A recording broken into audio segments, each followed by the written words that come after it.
Blog Talk Radio. Hello, my name is Elder Price, and I would like to share with you the most amazing book. Hello, my name is Elder Grant.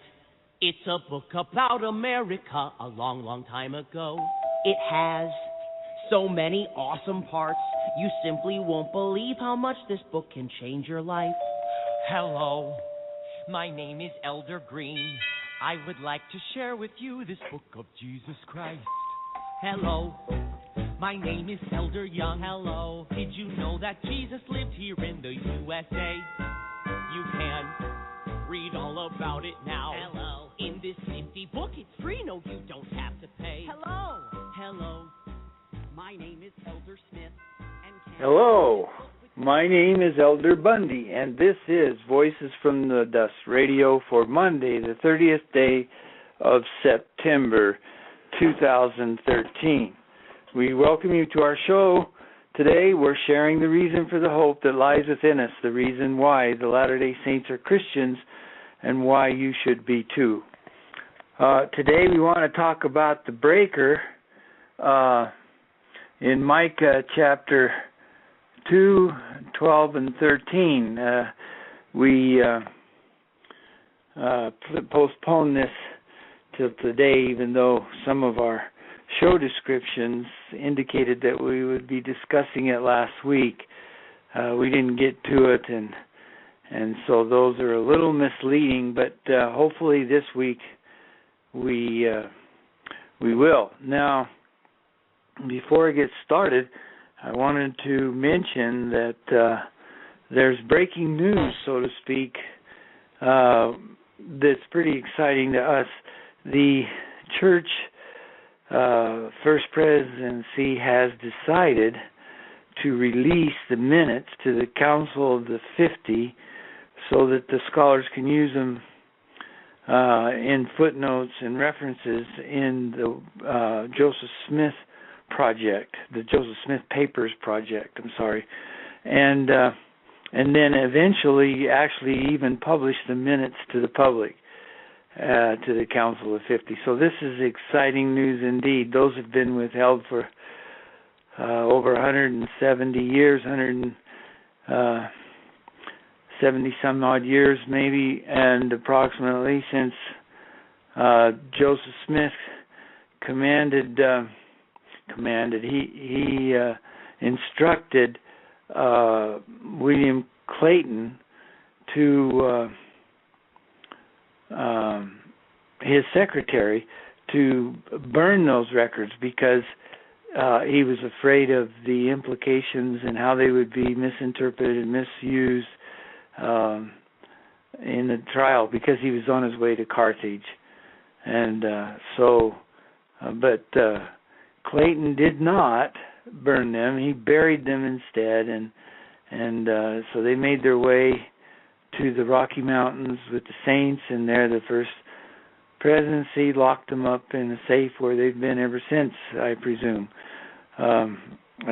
Although it appears that maybe they've had them bound and preserved, because they said they're in 3 small bound volumes.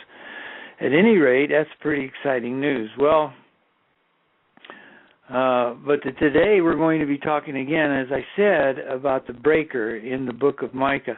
Now you hear popping sounds in the audio. I don't know what the problem is with the audio. I've tried several different phones. It doesn't appear to be, like loose connections or bad cords in the phones, because no matter what phone I use, the audio still contains these crackling and popping sounds, and I don't know where they're coming from yet. But anyway, hopefully it will be good enough to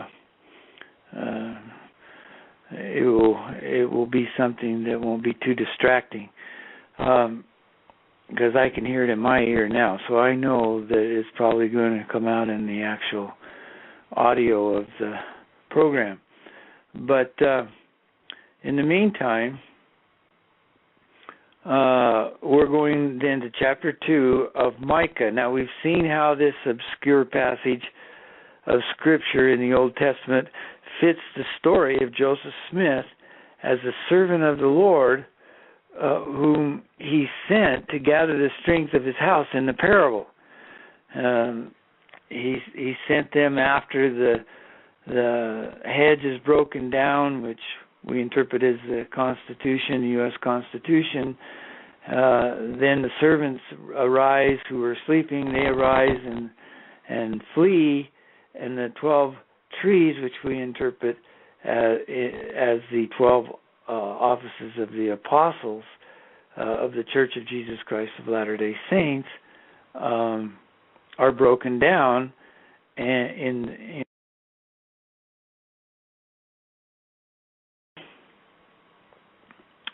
the works of the servants are destroyed, it says.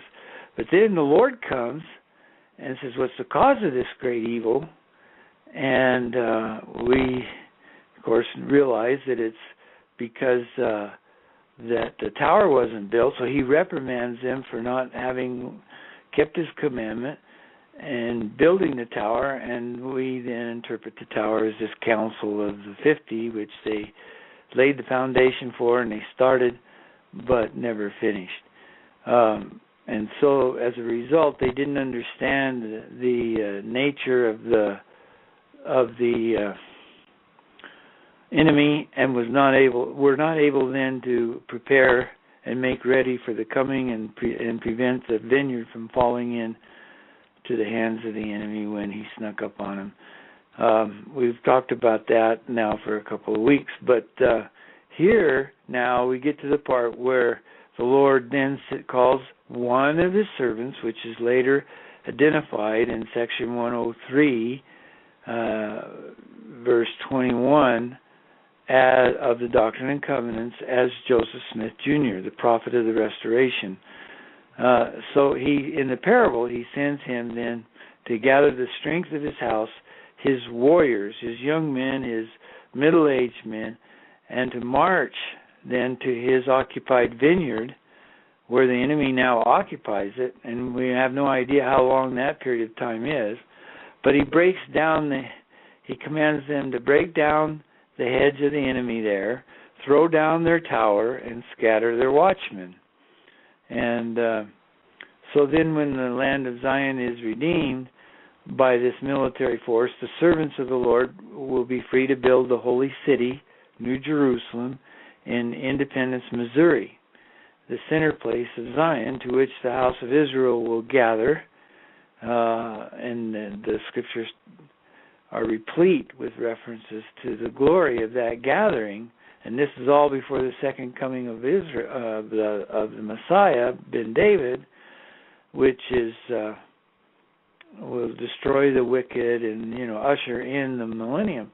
But there they established this city called New Jerusalem, build the temples, and establish a just government in the city according to the revelations that the Lord has given the saints in these latter days.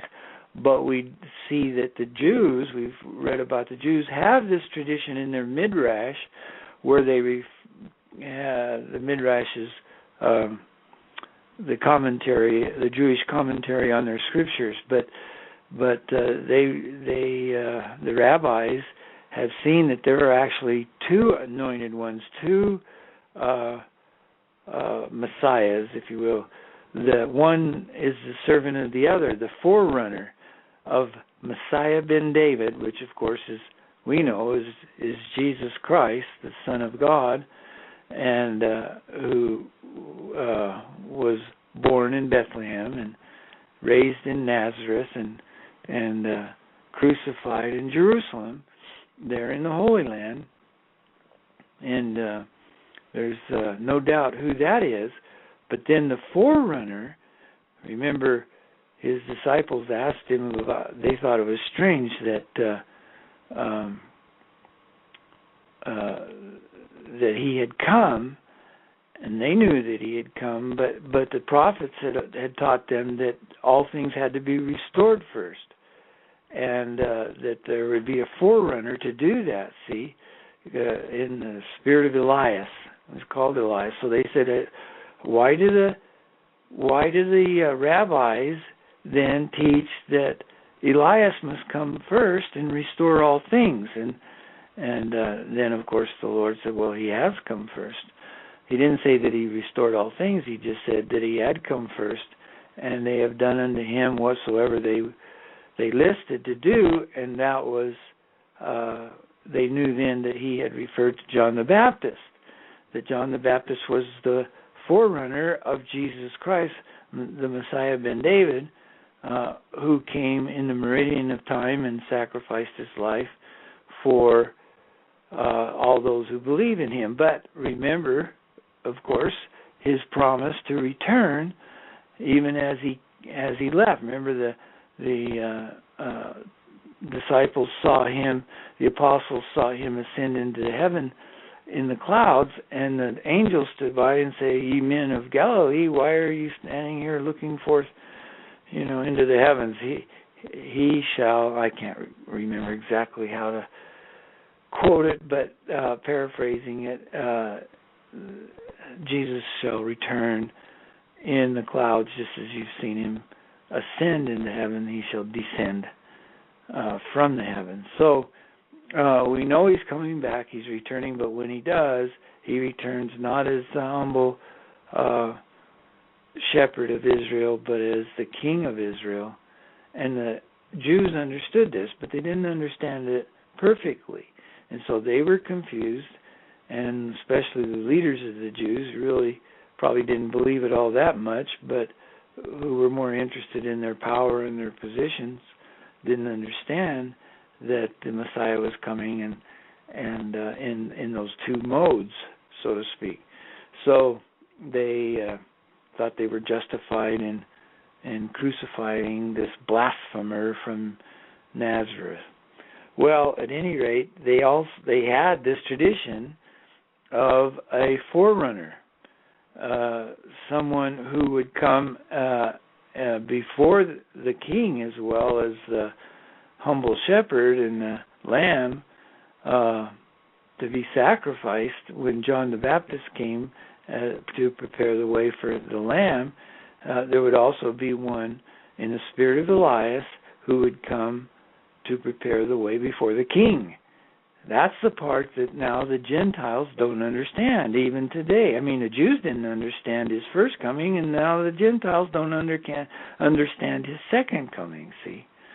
But he would do these. They had this in their midrash, this tradition that this Messiah ben Joseph would be the restorer of all things and the forerunner of the king when he would come, and that he would gather the house of Israel from their scattered condition, and that then he would march to Jerusalem militarily and establish a government there, a civil, they call it his dominion, establish his dominion and reinstitute the temple worship. Those three things, the march, the temple worship, and the dominion or the government, civil government, were attributed in their traditions to Messiah ben Joseph, another Messiah, a Messiah underneath the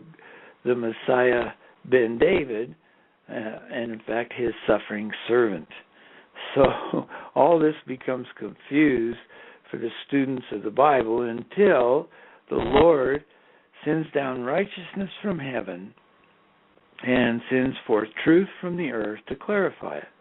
And so now we see that happening in the latter-day restoration.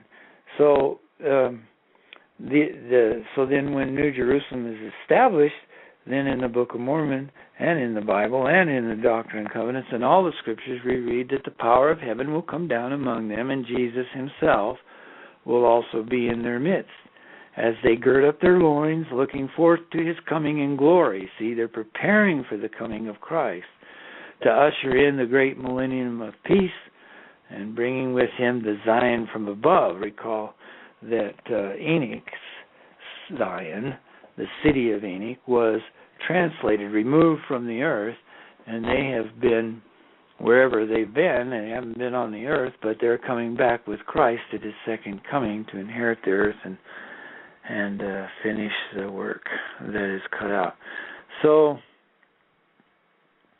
but now we find a twist in the saga of Zion's redemption through this parable. See, the church is restored, but the house of Israel, there's a lot to go through before the house of Israel can be restored, and that's what the restoration is really all about. For the Gentiles to receive this information, this dispensation first was important, the Lord says, because he needed to show his power unto the Gentiles. So the church was restored that was lost in the that Jesus had established among the Jews. And this great and abominable church was formed, and many things were taken away from the gospel, so that the Gentiles were left in a great state of blindness. But he brought them here to the promised land of his people, which they became the instrument in his hands for judgment upon his people, because they dispossessed them of this land of his choice above all other lands. And they didn't destroy them completely, of course, but they smote them, as it were, with a rod, is the way Isaiah puts it. And but now the Gentiles don't realize that they were the instrument in the hands of the Lord for accomplishing this, but boast to themselves, so to speak, that they put down the inhabitants of the land by their own power and in their own wisdom, and they brag, so to speak, in the imagery of Isaiah when he's describing these things. But the fact is that then the Gentiles were brought here so that the Lord could take away their stumbling block, so that they could so they could come out of the awful state of blindness that they were in, he says. So this dual purpose, this purpose of having mercy on the house of Israel, but also having mercy on the Gentiles who are in this state of awful blindness. And so they see the arm of the Lord. The gospel goes forth then from them to his people, see? And that's what Paul was talking about. And he was talking about, and of course we discussed it, if you want to go back and see how we described the parable of the wild and tame olive tree. It's not a parable, it's an allegory. The allegory of the tame and wild olive tree vineyard. We discussed that at length, and you can go back in the previous episodes to see that.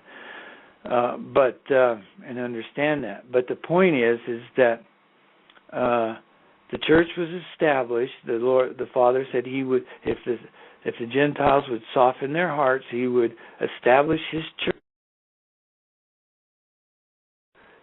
We see that, but then after it's established for the purpose of gathering Israel and everything, Zion is not, because the Lord said that he would also, the Gentiles would assist his people in building a holy city and called New Jerusalem, which nobody had ever heard of before. But then he gives this caveat. Excuse me, I'm about to sneeze here. So sorry. But he gives this caveat that his servant would be marred, and though his life would be in his hands and he would heal him, he would be marred. And this would show, the healing of him would show the wisdom of the Lord is superior to the cunning of the devil. Well, we can read all kinds of things into that, but we tie it, and actually if you see in the footnotes, the church does too, because the footnotes in 21st chapter of 3rd Nephi, where this is talked about, refer you to Joseph Smith in this parable. So at any rate, the marring of the church is described in the parable, and then the Lord sends one of his servants to gather the strength of his house. And then we find this chapter 2 of Micah, verse 12, referring, we're going to read it here, but it refers to this, to a very similar thing, and it leads to a very similar controversy between two messiahs, perhaps. It might be confused. Okay, so let's read it. It's in chapter 2, verse 12 of Micah in the Old Testament. 2 verses. I will surely assemble, O Jacob, all of thee, and of Israel. I will put them together as the sheep of Bozrah, as the flock in the midst of their fold. They shall make great noise by reason of the multitude of men. The breaker is come up before them. They have broken up and have passed through the gate and are gone out of it. And their king shall pass before them, and the Lord on the head of them. So here we have 2 parts to it, the verse 12 and verse 13. But first, Jacob, or the remnant of the house of Israel, will be gathered together in a sheepfold. That's what the word Bozrah means.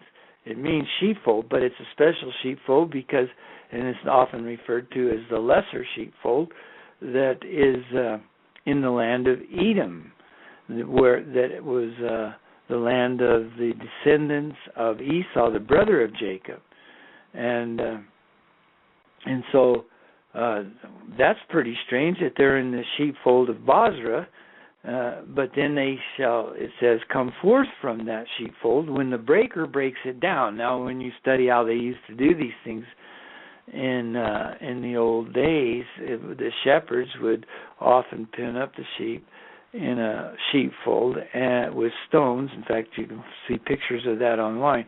And then they would break the wall down, and the sheep would follow the shepherd out through that breach in the wall. And in fact, we can read about this in Wikipedia.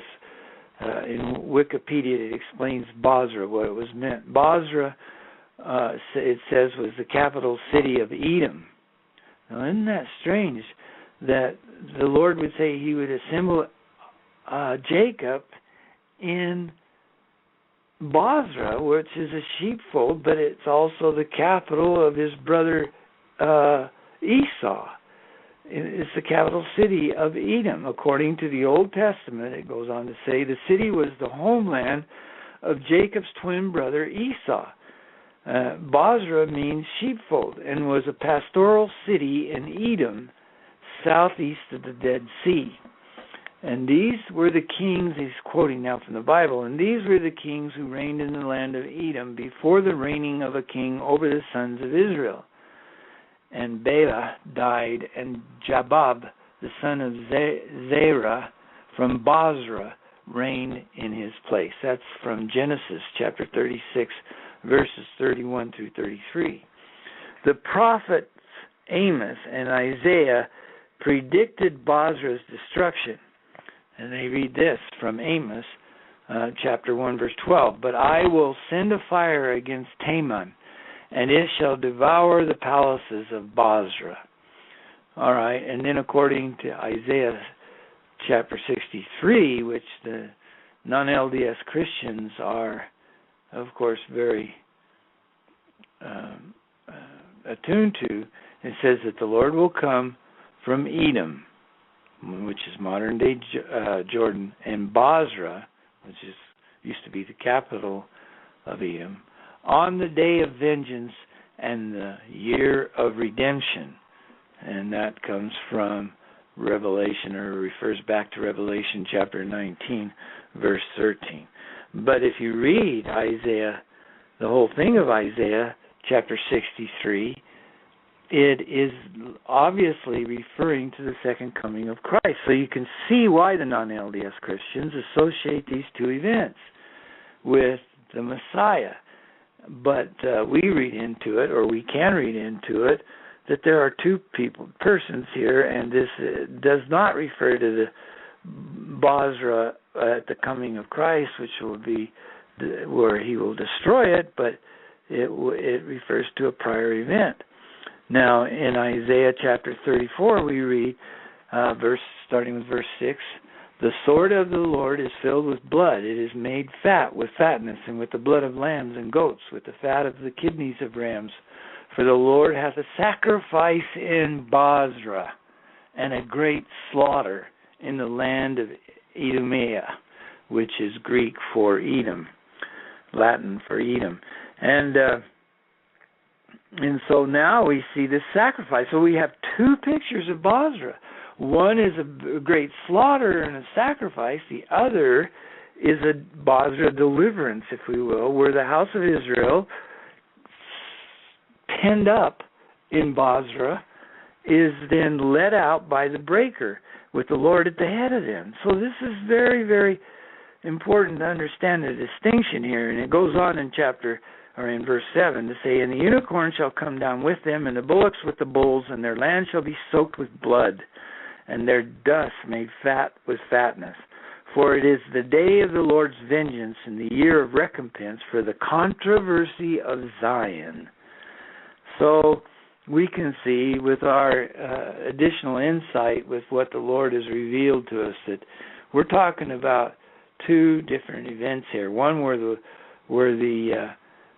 children of Israel are assembled in Bozrah, but then broken free and led away, and the other where the Lord comes down in judgment upon Idumea, which is Latin, as I said, and the Greek is very close to it, but it's the Latin form of the Greek, if you will, referring to the Hebrew word Edom, which means red in Hebrew, and probably comes from the fact that Esau was born red all over, as it says in Genesis. And this is because, of course, that the Edomites are his descendants, so that gets connected with the color red.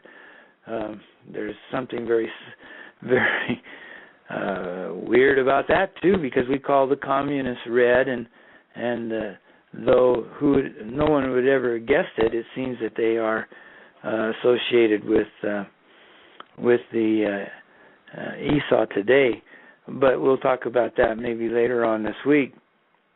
But the thing we want to see is that we get this picture that the children of Israel are first assembled in the sheepfold of Edom, or Esau, and the breaker then breaks them out, the Lord going before them. Now, who then is the breaker in the non-LDS Christian world? The word is assumed to apply to Messiah ben David, as I said, but evidently the translators of the King James Version of the Bible didn't think so, because they didn't capitalize the word in the Bible. Now, when you hear pastors referring to it in their writings today, they'll capitalize it, but it's not capitalized in the Bible. Those who believe it should be capitalized do so because they refer to Isaiah 63, where the Messiah's destruction of the wicked is vividly described with the image of his white garments all stained with blood and so on. Who is this that cometh from Edom with dyed garments from Bozrah? But of course, we're running out of time now, but that refers to the judgment upon the world. And the truth is that in this chapter in Isaiah, chapter 63, it comes after 10 chapters describing the redemption of Zion. So through it, or though it refers to Bozrah in judgment at the second coming of Christ, there's no necessity really to tie it to the same time frame as the events in Micah 2:12. Well, we're going to see how many scriptures that are included in the Old and the New Testament and the Book of Mormon and Doctrine and Covenants refer to the gathering of his people. So we'll be talking more about that all this week, but we're out of time for today. So I want to wish everybody a good day and invite you to call into the show. The phone number is there at the top of the player window, and tell your friends about the show so that we can help people understand what's happening. But in the meantime, I hope you have a good day, everybody, and a good week, and that God may bless you with his choicest blessings, I ask in the name of Jesus Christ. Amen.